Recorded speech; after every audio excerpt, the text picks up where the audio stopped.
अवस्था ऐसे सरकती जा रही है जैसे अंजलि में भरा हुआ जल बूंद बूंद टपकता है और देखते ही देखते अंजलि खाली हो जाती है। ऐसे एक दिन एक रात बीतते बीतते 100 वर्ष की जिंदगी निकल जाती है। अभी 103 वर्ष के बुजुर्ग लक्ष्मी नारायण शर्मा को आपने देखा। देख करके लोग खुश हो गए कि 103 वर्ष की उम्र में भी ये आदमी थोड़ा मजबूत दिख रहा है। क्यों मजबूत दिख रहा है? क्योंकि ये टाटा कंपनी की हड्डियां हैं, उसकी बहुत मजबूत है, पुरानी हड्डियां हैं।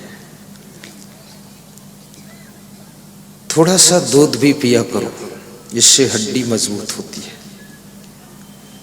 आधा चम्मच घी खाया करो, इससे त्वचा पर चिकनाहट बनी रहती है। और गर्मी के महीने में 4 मुट्ठी मूंग की छिलके वाली दाल 1 मुट्ठी चावल के अनुपात से खिचड़ी बनाया करो। सुबह 8 बजे से लेकर 12 बजे के बीच में। स्वयं नहीं, अपनी वाइफ से बनवाया करो। और दूध शाम को गाय का दूध, भैंस का नहीं, गाय का, उसमें नींबू निचोड़ दिया करो, कागजी नींबू ढांक के रख दिया करो। सवेरे तक दूध वो फट कर दही हो जाएगा और उसको उस खिचड़ी के साथ खाइए। पेट के सारे रोगों का विनाश हो जाएगा और पेट में जठराग्नि इतनी पैदा होगी, इतनी भूख लगेगी कि आपके पेट में भस्मासुर पैदा हो जाएगा। बहुत भूख लगेगी।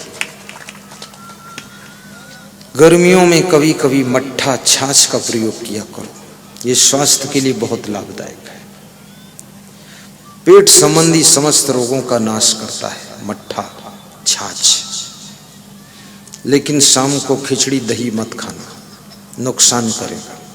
ये केवल सुबह से 12 बजे तक का भोजन है। थोड़ा अपनी छत के ऊपर पैदल चला करो, ये महिलाओं के लिए सबसे अधिक अनिवार्य हो चुका है। छत को रोज साफ कीजिए और 3 किलोमीटर 4 किलोमीटर छत पर पैदल चलिए, तेज चाल।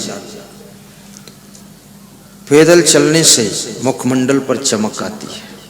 पैदल चलने से, तेज पैदल चलने से स्मरण शक्ति बहुत तेज होती है। पैदल चलने से आपका माइंड कुशाग्र बनता है। पैदल चलने से आपको बुखार बहुत कम आएगा। पैदल चलना स्वास्थ्य के लिए बहुत लाभदायक है।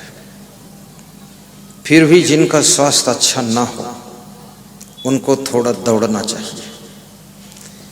दौड़ने से कपालभाति क्रिया शुरू होती है, जो बाबा रामदेव सिखाते हैं। कपालभाति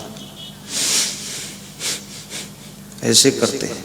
जब दौड़ोगे तो आपकी उल्टा सांस चलेगी। जैसे कुत्ता दौड़ता फिर हफता, वो कपालभाति होती है। ऐसे हफ हो जाना जरूरी है। इससे बहुत अच्छा स्वास्थ्य रहेगा। जब नींद लगे थोड़ा सो लीजिए। शाम को 9 बजे से पहले सोने की आदत मत बनाइए। 8 बजे से पहले जो शाम को सोते हैं उनकी बुद्धि का स्मरण कम हो जाता है। कम से कम 8:30-9 बज जाने चाहिए। सवेरे जो सूर्योदय के बाद जागते हैं, 8 बजे जागते, उनका स्मरण धीरे धीरे कम होता है। इसलिए सवेरे सूर्योदय के समय जागिए। जिस समय सूरज लाल रंग का दिखाई देता है, संतरा कलर का, टमाटर कलर का, उस समय उसका दर्शन कीजिए। सूर्य के सामने सूर्य नमस्कार कीजिए और लंबी सांस खींच करके 11 बार सांस खींचिए और छोड़िए सूर्य के सम्मुख। आपका मुखमंडल भी सूरज जैसा चमकने लगेगा। उसके किरणें आपको प्रकाशित करेंगी। थोड़ा जोर से हंसने का भी अभ्यास कीजिए। सबके बीच में हंसने में अगर शर्म लगे तो खेत में जाकर हंसा करिए। अपने बेडरूम में दरवाजा बंद करके हंसी। कोई पूछे क्यों हंस रहे थे, तो तुम भी उससे पूछो, यही तो मुझको पता नहीं क्यों हंस रहा था, परंतु हंस रहा था।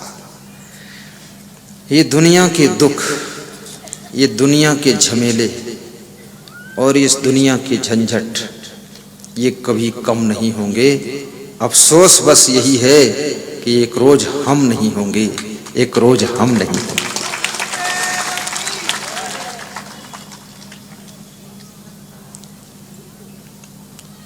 चालीस वर्ष की उम्र के पश्चात मीठा खाना कम कर दीजिए। 50 वर्ष की उम्र के बाद और कम कीजिए। 60 वर्ष की उम्र के बाद बिल्कुल ना के बराबर 10% ही मीठा लीजिए। डॉक्टर कहे कि शुगर हो गई है, उससे पहले शुगर बंद करो खाना। आखिर एक दिन बंद ही करना पड़ेगा। गहरी नींद न लेने से शुगर हो जाती है। शक्कर ज़्यादा खाने से शुगर हो जाती है। ज़्यादा जागने से शुगर हो जाती है। और शुगर फिट एक ऐसी दवाई श्री च्यवन आयुर्वेद कंपनी में निर्मित हुई है जिसका नाम शुगर फिट है। 2 महीने दवाई लेने के बाद शुगर पूरे रूप से नॉर्मल हो जाती है और दोबारा बढ़ती भी नहीं। और ये दवाई यहाँ पर श्री च्यवन आयुर्वेद की दुकान पर मिलती है और दूसरी जगह कहीं मिलती भी नहीं। परंतु आप जोर से यदि हंसोगे, आपकी शुगर नॉर्मल होना शुरू हो जाएगी। पुत्र पुत्रियों की भी बहुत चिंता मत कीजिए, वे तुमसे अधिक शायद बुद्धिमान हैं, तुमसे ज्यादा खिलाड़ी हैं। बहुओं की भी चिंता में नींद हराम मत करो, वे बहुत ज्यादा चतुर हैं तुम्हारी बहुएं। वे तुमको भी रास्ता बता सकती इतनी बुद्धि है। पर सासू इसलिए तुम्हारा सम्मान करती हैं, तुम्हारी बात को सुनती है। कभी कभी शिष्य बहुत बुद्धिमान होता है, लेकिन याद रखना, जो रिश्तों में हमसे बड़े हैं, हम उनसे कितना ही बुद्धिमान हों, फिर भी उनका हमें सम्मान करना चाहिए। जो पद में बड़े हैं, हम कितने बुद्धिमान हों, फिर भी उनका सम्मान करना चाहिए। क्योंकि रिश्तों का भी बड़ा महत्व होता है और रिश्तों को जो सम्मान देता है वही फरिश्तों की ऊंचाई तक पहुंचता है।